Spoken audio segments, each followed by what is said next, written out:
নমস্কার বন্ধুরা, village blogger Piyali চ্যানেলে তোমাদের সবাইকে স্বাগত। তোমরা কেমন আছো? আশা করছি ভালো আছো। আমিও খুব ভালো আছি। তবে একটু একটু ঠান্ডা লেগেছে। এই যে গত দুদিন বৃষ্টি হয়েছে, এমন ঠান্ডা ওয়েদার, ঠান্ডা লেগে গেছে। বুঝতে পারছো?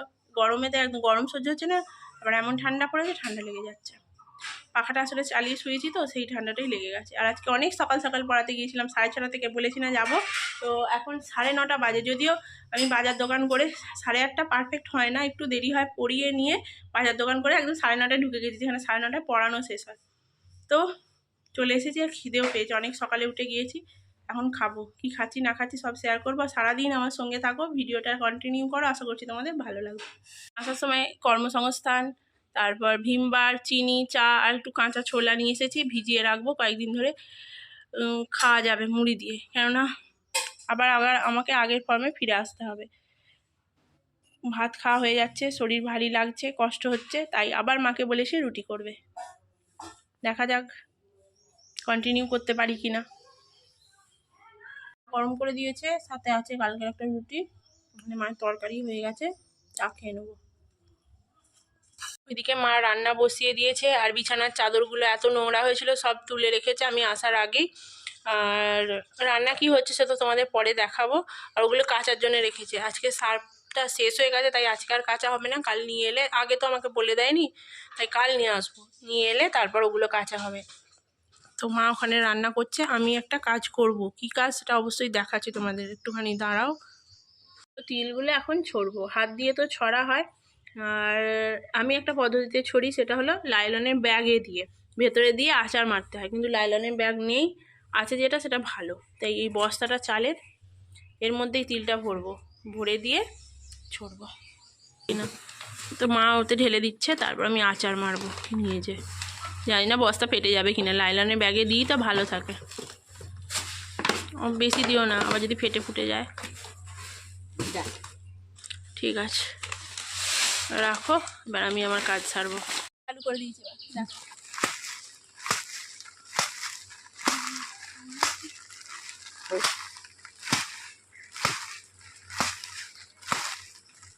কেটে দাও।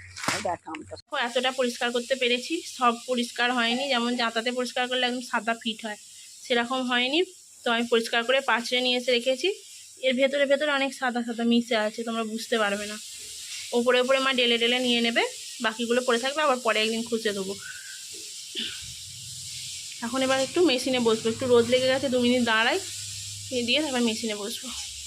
আর এই দেখো ব্যাগ নেওয়ার জন্যে এই ব্যাগের ভিতরে পলিথিনগুলোকে সব বার করেছি, কত পলিথিন মা জড়ো করে রেখে দিয়েছে। একটু পরে তোমাদের গাছপালাগুলো দেখাবো, এখন একটুখানি দাঁড়াতে হবে, প্রচুর গরম লেগে গেছে। এই যে তিল ছড়ে দিচ্ছিলাম, ওই তিল দিয়ে মাকে বললাম একটু তেলাকুচে শাক রান্না করো। তেলাকুচে শাক তোমরা এর আগে দেখেইছো আমাদের ভিডিওতে, যারা দেখোনি পুরোনো ভিডিওগুলো গিয়ে একটু দেখে নাও, তাহলেই জানতে পারবে। এই তিল দিয়ে খেতে ভীষণ ভালো লাগে। তিল ছড়লাম বলে তাই মাকে বললাম, মা কুটতে বসেছে, সমস্ত রান্না হয়ে গেছে, শুধু ওইটাই বাকি, ওইটাই আবার করবে। আর আমি বসে পড়েছি মেশিন সেলাই করতে। চলো কাজ শুরু করে দিই, অনেকটা বেলা হয়ে গেছে, একটু জিরোতে গিয়ে অনেক দেরি হয়ে গেল। সেলাইগুলো এইমাত্র কমপ্লিট হলো, এখন ঘড়ির কাঁটায় প্রায় 1টা বেজে গেছে, 1:05 বাজে। এখন যাবো পাশের বাড়ি, কাকিমা একবার ডেকেছে সেখানে, তো সেখান থেকে এসে একেবারে স্নান করব, করে তোমাদের সাথে দেখা হচ্ছে। মা ওদিকে স্নান করছে, মায়েরও হয়ে যাবে ততক্ষণে। টান টান করে চলে এসেছি খেতে, খিদেও পেয়ে গেছে। তো চলো দেখাই কি কি খাওয়া নিয়ে আর কি বসেছি। রয়েছে 2টো রুটি, এখানে রয়েছে তিল দিয়ে তেলাকুচে শাক, ওখানে আছে পটল দিয়ে, আলু দিয়ে, মাছ দিয়ে তরকারি, কালকে মাছটা নেওয়া হয়েছিল, 1 পিসই রয়েছে, দুজনে খাবো। আর এখানে মা একটুখানি ভাত রেখেছে, দেখে মনে হচ্ছে অনেকটা। তো রুটি দিয়ে খাওয়ার পর, রুটি খাওয়ার পর ওই শাক দিয়ে যদি খাই একটুখানি এখান থেকে নেবো, এখন ঠিক নেই। আর এখানে আছে আমাদের গাছের আমের টক, আম ঝড় হয়েছিল, আম পড়েছিল, সেই আমগুলো দিয়ে মা টক বানিয়েছে। মাও বসে পড়েছে, মা শুরুও করে দিয়েছে। এখন উঠোনে চলে এসেছি, বাসন মাজা হয়ে গেছে, খেয়ে দিয়ে গুছিয়ে নিয়েছি। মাথার চুলটা একটুখানি শুকনো করব বলে, এই যে গলার খনা খনা আওয়াজ, মাথা ভিজে থাকার কারণে এই অবস্থা, সেই জন্য এসেছি একটু রোদ্রায়, চুলটা একটুখানি শুকনো করব বলে ভিজা অবস্থায়। তার সাথে সাথে তোমাদেরকে দেখিয়ে দিই, দাঁড়াও ঢেঁড়স গাছগুলো, এই দেখো কত বড় বড় হয়ে গেছে, দেখতে পেয়েছো? পাতা পড়েছে, এই সকালেই পরিষ্কার করলাম, তারপরেও কত পাতা পড়েছে। বাকি গাছগুলো কেন ওরকম হেলে গেছে জানি না, কিন্তু অনেক কটা গাছই সোজা সোজা হয়ে আছে। আর লাল নোটেগুলো বেশ বড় হচ্ছে, গন্ধর আছে। তো আবার দুটো ফুল ফুটেছিল, মা একটা নিয়ে ঠাকুরকে দিয়েছে। গোলাপগুলোও ফুটছে, সব মোটামুটি পরিষ্কার। আর টমেটো গাছগুলো সব উবড়ে ফেলে দিয়েছি, একটা তো ফুল ধরেনি, বেকার, তো সরিয়ে দিয়েছি। সব ঝামড়া ঝুমড়া হয়েছিল, পরিষ্কার করে দিয়েছি। আর ওইখানে দেখো একটা লতানো গাছ হয়েছে, ওটা হলো রাঙালুর গাছ। মা বললো ওটা নাকি রাঙালুর গাছ, যদি বড় হয় কেমন হচ্ছে সব দেখাবো তোমাদের পরে।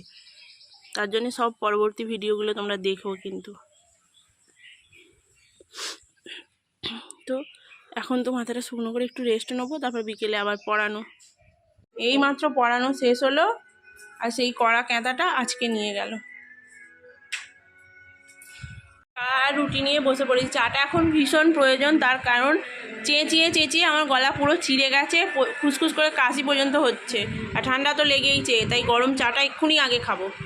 বেলা টিফিনের সময় তোমাদের সাথে কথা হয়েছিল, আর তোমাদের সাথে কথা বলা হয়নি। টিফিন খেয়ে একটু বসেছিলাম, তারপর দিদি ফোন করেছিল। প্রায় 1.5 ঘন্টা থেকে 2 ঘন্টা দিদির সাথে কথা বললাম। জানোই তো, দিদির সঙ্গে কথা বলছি মানে সুখ দুঃখের দুবনে গল্প করলাম, অনেক পুরনো কথা, বাবার অনেক স্মৃতি। দিদিদের বাড়ি হচ্ছে, বাড়ির অনেক কাজ হচ্ছে, যেটা দেখলে আজকে বাবা ভীষণ খুশি হতো, কেননা বাবাই চাইতো যে সবসময় যে ওদের সন্তানদের যাতে ভালো হয়। কেননা দিদি একটা সময় অনেক কষ্ট করেছে, আমাদের তো কষ্ট আছেই, তার সাথে সাথে দিদিরও অনেক কষ্ট করেছে। দিদিদের ঘর ছিল না, একটা কোনোরকম টালির ছাউনি দেওয়া ঘর ছিল, প্রচুর কষ্ট করেছে। সেখান থেকে আজকে পরিশ্রম করে জামাইবাবু ভালো বাড়ি করেছে, ঢালাই দিয়েছে, আজকে সিঁড়ির ঘর হচ্ছে, মানে অনেক অনেক ভালো জায়গায় আজকে ওরা ভালো থাক। সেটা থাকলে আজকে বাবা মনে হয় কতবার যেত আর কত যে খুশি হতো, বলার কথা নেই। তারপরে জানলা দরজার কথা হচ্ছে, আজ বাবা থাকলে বাবা নিজে গিয়ে মাপ নিয়ে করে আসতো, আগেটাও করে দিয়েছে। সেই নিয়েই অনেক কষ্ট করবে আর কি, কষ্টের কথা, সুখ দুঃখের গল্প আজকে করছিলাম বসে বসে, ভীষণ কষ্ট লাগছিল। তারপরে আজকে আমাদের যে পরিস্থিতি, আজকে কি এই দিনটা থাকতো বলো তো, যদি বাবা থাকতো? আমি তো এত পড়াশোনা করে যে শিক্ষিত হয়েছি, এই সমস্ত কাজগুলো আমার করার কথা আজকে কিন্তু নয়। ধরো সেলাই, হ্যানা ত্যানা, কোনো কাজকে আমি ছোট করছি না, জানি এই কাজগুলোই আজকে আমাকে দুমুঠো খাবার জোগাচ্ছে। এখানে সম্মান করার কথা, সম্মানও করি সব সময়, কোনো কাজ ছোট নয়। তাও আমি যে প্রফেশন নিয়ে পড়াশোনা করেছি, ভেবেছিলাম ভবিষ্যতে এগোবো, বিএড করেছি, টিচারি লাইনে যাব, সুযোগ আছে, কিন্তু সেইভাবে তো আর যোগাযোগ থাকে না, তাই না? সেইগুলো নিয়েই আর কি কথা হচ্ছিল। দিদি বারবার বলছে মন খারাপ করবি না, ভগবান যা করে ভালোর জন্যে করে, বাবা ওপর থেকে আশীর্বাদ করছে। বাবার আশীর্বাদ তো অবশ্যই আছে, যার জন্য আজকে করে খেতে পারছি। কষ্ট হয় মনে পড়লে, কি করব, সব কিছু ভুলে তাদের আশীর্বাদ নিয়েই এগিয়ে যাচ্ছি। এই সমস্ত কথাই আর কি হতে হতে না আর ভিডিও কিচ্ছু করা হয়নি। এই মাত্র উঠলাম, আর পর্দা দেওয়া হয়নি, মেশিনটা গোছানো হয়নি, গুছিয়ে নিলাম। তো এখন অনেকটাই লেট, 10টা প্রায় বেজে গেছে। তো এই সমস্ত কথা বলতে বলতে দেখো ইমোশন হয়ে যাই, প্রচুর কষ্ট হয় মনে পড়লে। সব সময়ের জন্যই বলতে চাই না, আমি দুর্বল হয়ে যাই এই সমস্ত কথাগুলো মনে পড়ে গেলে, আবার ওখান থেকেই শক্তি পাই। চলো একেবারে খাওয়ার সময় দেখা হচ্ছে। মা ওখানে বসে আছে, মা তো আমাদের বকবকানির চোটে একটু কথা শুনে মা একটু শুয়েও পড়েছিল, সারাদিন পরিশ্রম চলে তো। এখন তো আবার সেই 6:30 থেকে পড়াতে যাচ্ছে, আর একটু আগে উঠতে হচ্ছে, সেই জন্য। তো চলো একেবারে খাওয়ার সময় দেখা হচ্ছে। চলে এসেছি খেতে, রুটি আছে, সকালে আলু চচ্চড়ি, সাথে দুপুরের তরকারি, এই দিয়ে খাবারটা খেয়ে নেব। তো বন্ধুরা খাওয়া দাওয়া করে নিয়েছি, এবার নিচের বিছনাপত্র গুছিয়ে তুলবো, জানালা বন্ধ করব, শুয়ে পড়বো। ভিডিওটা এখান পর্যন্তই রইলো, আবার দেখা হচ্ছে নেক্সট ভিডিওতে। তো তোমরা ভালো থেকো, সুস্থ থেকো, টাটা বন্ধুরা, শুভরাত্রি।